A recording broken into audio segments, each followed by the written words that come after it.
Hello, y'all, and welcome to Riding with Grace. Get ready to saddle up and enjoy adventures with God. Hi, family, and welcome to Riding with Grace, where I will be sharing my faith, my journey, and my love of horses. Today, we're going to be diving into a devotional that we're going to start a devotional series that's called Riding with Grace. And this is our first episode of it, so let me know how you think it goes. I love advice, so if there's any advice you can give, I would love to hear any of your advice or any of the things that I could do better to help you guys out. So I have a little bit of a template here that we're going to go by for the first series, just so that, this is my first time doing all of this, so I really want to get a good idea of how to do all these things, how to share with you guys what I'm learning and all this stuff. I really enjoy being able to teach people, so this is how I'm going to start with a template, and we'll see how it goes. So bear with me here, okay? So today we're going to be talking a lot about how it is surrendering your life to God. I have a long testimony, a lot of stuff in my testimony, just a lot of being very far from God and being very angry to God. And I have a lot of good, I've had a lot of good moments where God's just been like, come here, come back, come to me. I need you. You're going too far away. I'm right here. That happens a lot in our life, I think. But as you know, I have a really strong passion for horses as well. So I'm hoping that in this series we can kind of dive into some of the things I'm learning in horses as well, because I love the analogies of like horses and God, and just like how unique they're built and how unique God made them, how special they are. But yeah, so I would like to start off by just reading a little message that I actually had ChatGPT help me with some of the wording for this, some of the script, but I have written all my testimony out, and ChatGPT has helped me with this a lot. So I just want to read this little script first. I used to feel wild, like a horse with no rider, just running wherever life took me. I didn't feel seen, and I didn't trust anyone to lead me. But when I gave my heart to Jesus, things changed. I let him take the reins of my life, and for the first time, I felt peace and purpose. So I know in the horse world, there's a lot of different techniques, and a lot of people do training horses differently. I know where I go a lot, there's a lot of things that I'll see that at that barn that I didn't see at a different barn, or at a different barn that I didn't see at this barn. There's a lot of different ways that people do things in the horse world, and I think that one of the big things is training the horses. A lot of horses are trained very differently, and they have a lot of things that may be a little bit harder for one horse to do than another horse could do. It really also depends on where they get that horse from, and I think that really relates to us as humans and our walk with faith, our walk in faith and our walk with God. So horses learn to trust their rider over time. When you get on a horse's back, that horse is not just going to trust you immediately. If you have a horse that has been neglected or abused, or maybe from a slaughterhouse, that horse is not going to trust you right away. That horse is going to want to build that bond with you before you can go into the stall with him or her. The horse is going to want you to build that bond with her or him for maybe a little while, maybe a few years, maybe a few months, maybe a few weeks, maybe a few days. It really just depends on how that horse has been raised up. Like me, I've had things in my life where I may have not been told the information that I probably should have known further along, and I found out myself. Or maybe there was things where, just feeling guilty about things, or maybe it's my friends or the people that I thought were my friends just turned out like not the people who I thought that they were, or maybe family members. Sometimes that can be hard too, thinking that, you know, they're there for you, and then a situation happens and it's like, wait, what? Why was this way, you know? Being confused can make you very upset and angry sometimes, and that's happened to me a lot. And I think remembering that we're all human and we all mess up, that's definitely something that has helped me. But to get back on track, I would say that, like, you know, we learn to trust Jesus in that same way. Once we give him control, once we give him our trust, it just completely changes. Our relationship with God gets so stronger and so unique that a lot of people don't understand at first. I know when I first got saved, I was like, oh yeah, this is great, I love this. I'm going to change my whole life around. My life is going to be completely different. I'm not going to lie, I'm not going to cheat, I'm not going to steal, I'm not going to manipulate, I'm not going to do any of that. My life is going to be great. But the truth is, we're all sinners. We all fall short of the glory of God. We all mess up. We all are going to do these things. But that's how life is. But in order to fully trust God, you have to literally, I always think of the analogy of when you're riding a horse and you want them to go faster, you need to put you need to give them your reins. I've heard a lot of my instructors and places I've rode horses before, they're like, he's not gonna go unless you give him your reins. Give him your reins. Give him your reins. And I think that's so true for our relationship with God. Once you start leaning over and being like, okay, God, what do you want from me? Okay, God, what's next? Okay, God, I trust this process, and I know that whatever the end is, it's going to be yours, and it's going to be what you want in my life, and I know that it's going to be good. So here you go. Here's the things on my plate. What can I do with them? Or here's my tools in my toolbox. What can I do with them? Here's where I am now, and I'm not moving forward right now, but I know you're scratching the surface, and I know that you're doing something. I don't know where it is, I don't know what it is, but you're here, and I trust that. So I just think that analogy with the horses, just giving that horse your reins, you know, but just like that, as daughters and sons of God, of Jesus, it's like you're not gonna get anywhere unless you fully surrender to God, unless you're like unless you're just willing to believe that whatever it is, God has your back. God's sitting in your back seat. God's like, all right, go this way, go that way, let's go. But the reality is, God knows the end, God knows the beginning, God knows the now. And I want to share a moment in my life recently that has kind of been like a really eye-opener for that. A couple weeks ago, I was just feeling very lonely ever since I graduated, and just a lot of stuff, very confusing, missing my dad and all of that side of the family a lot. And I just came to this reality that, you know, I just need to pray. I just need to start praying, spending that time with God every morning, or just 10 minutes a day, 5 minutes a day, however much it be, just spending that time with God and just giving God every minute of my day. If there's a time where I feel hopeless, if there's a time where I feel sad, instead of just sitting on the couch crying, or instead of sitting in my room wanting to take a nap, sleeping, instead of doing that out of I don't know what else to do, I'm done, I'm hopeless, it's the end of the world, instead of doing that, just leaning on God and sharing with him the things that are really heavy on your heart.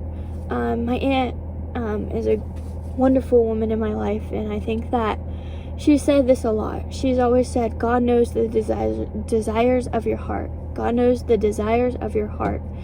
And I think that we really look past that a lot.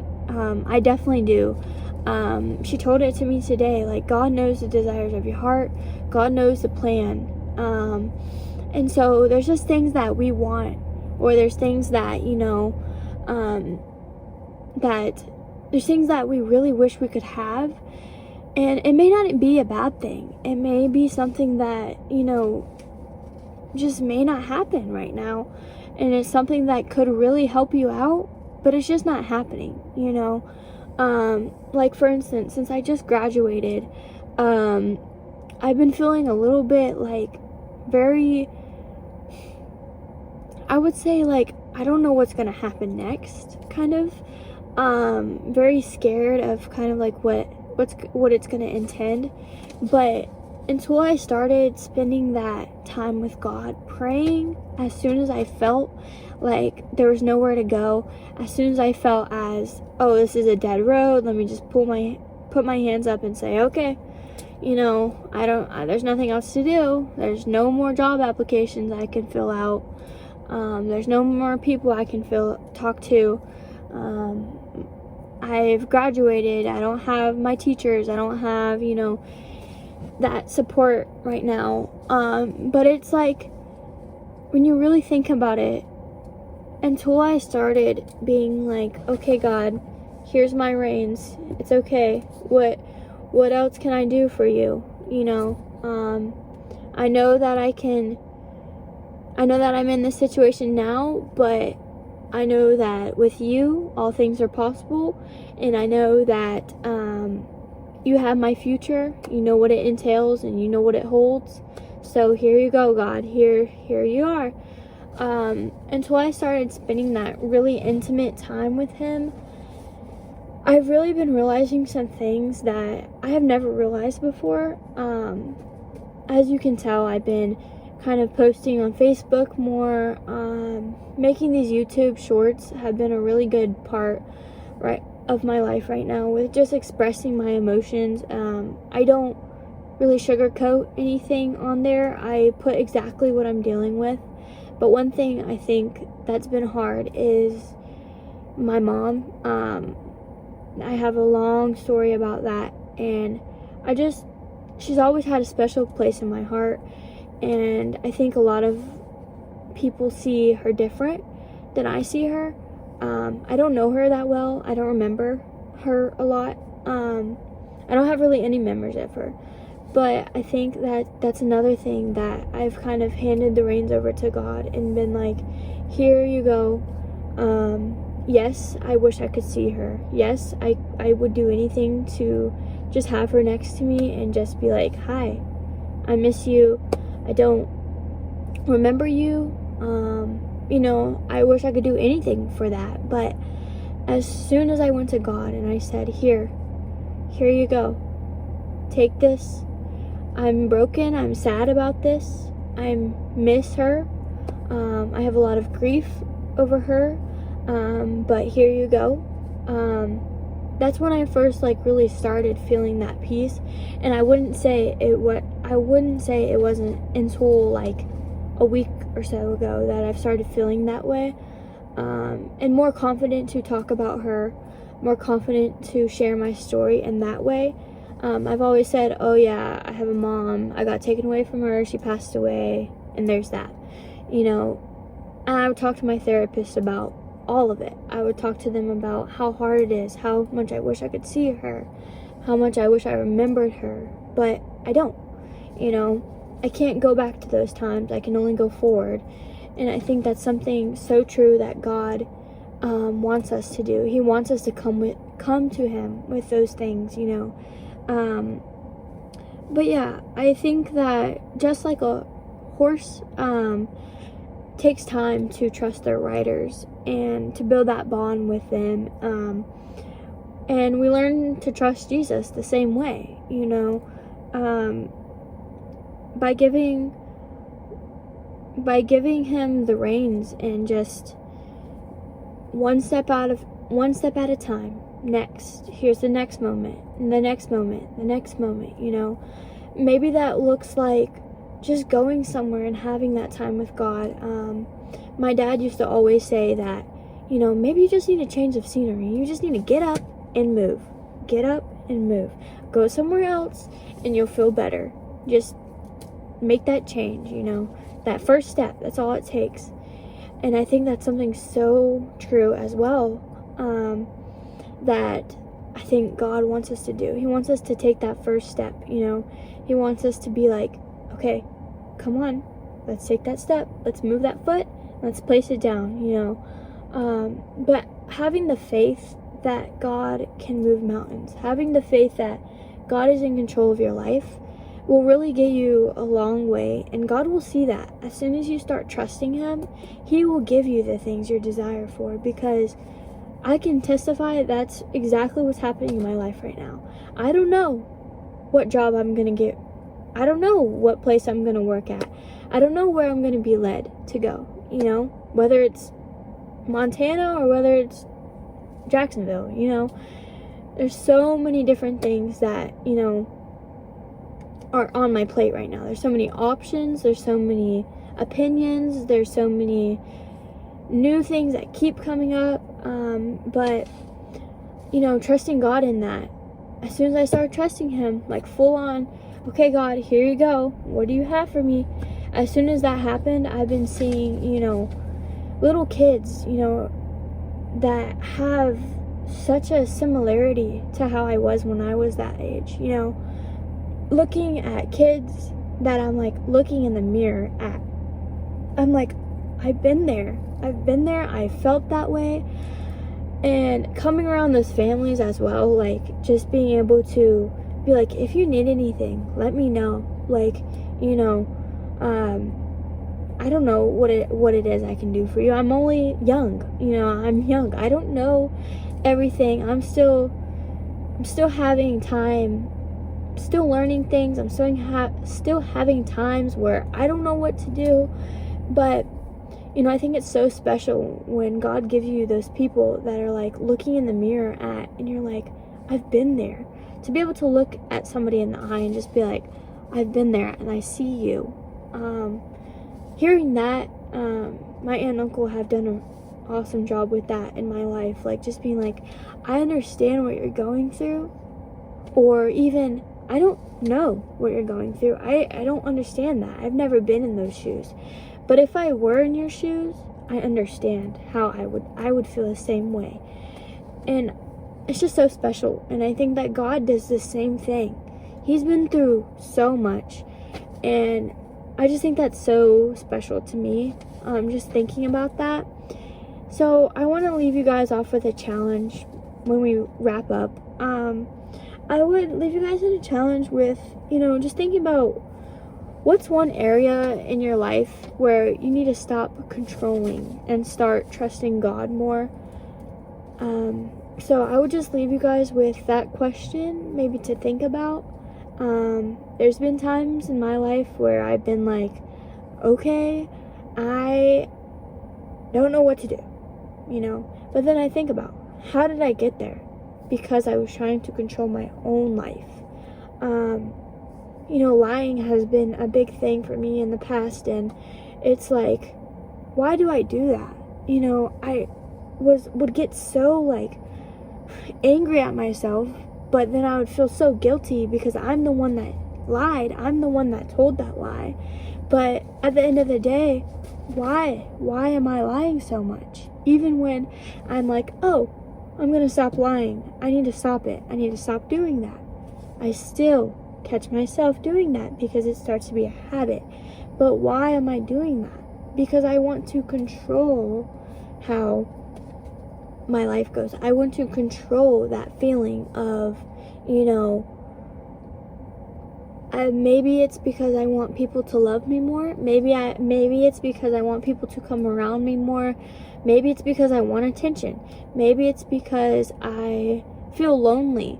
Maybe it's because I want people to see me, or even like trying to fit in. There could be lies within that.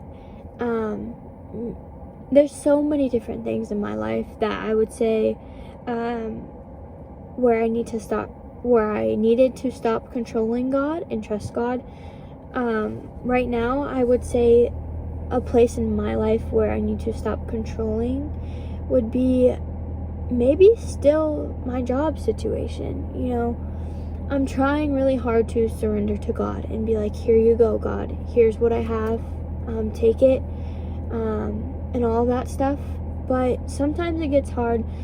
I would say a place where I need to stop controlling is just be like, yes, I got declined from this job, but that's okay. God has something in store for me.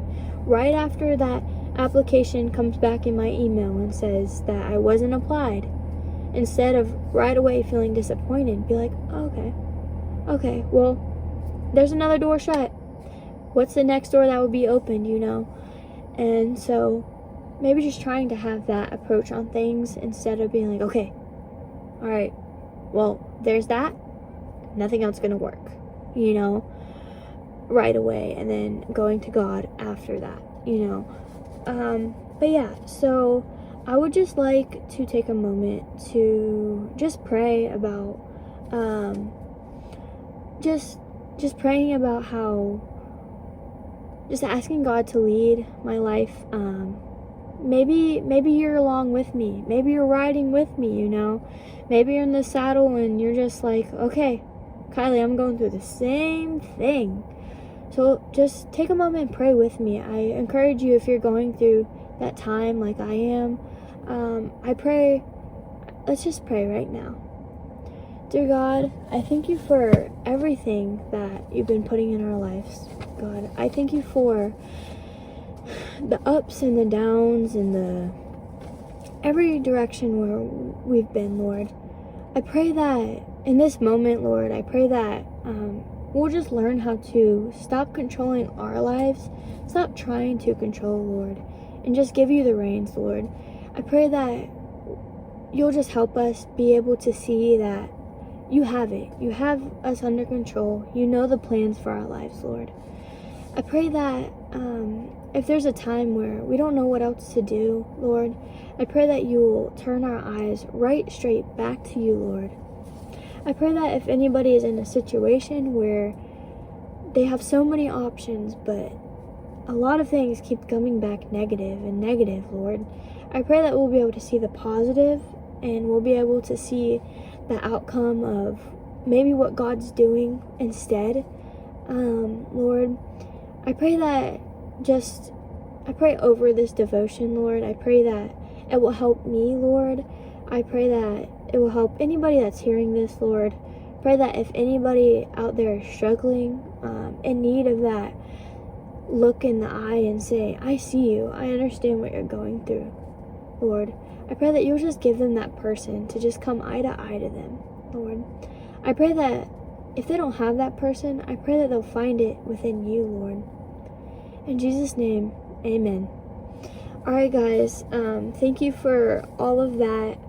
I thank you for being able to join me on my journey and riding with me. I just want to repeat my challenge for you one more time. I pray that you guys will just be able to think about this, and maybe it's an eye-opener for you, so I want to read the challenge one more time. What's one area of your life where you need to stop controlling and start trusting God? Okay? Alright guys, one more thing we're going to do is we're going to read our Bible verse for today. It's Psalm 32 verse 9. And it talks about just surrendering your life to God and not being the leader of your life, letting God be the leader of your life. So it says, Psalm 32 verse 9. Do not be like a senseless horse or mule that needs a bit and bridle to keep it under control. Many sorrows come to the wicked, but unfailing love surrounds those who trust the Lord. So rejoice in the Lord and be glad, all you who obey him. Shout for joy, all you whose hearts are pure. So that is Psalm 32, 9 through 11. I hope that you guys got something out of this devotion. Let me know in the comments below if there's any things that I could change, or if there's any things I can add. Also, if you guys ever have any prayer requests, feel free to put them in the comments below. I know that I'm going to try to keep you guys updated with things that I'm doing and maybe prayer that I need.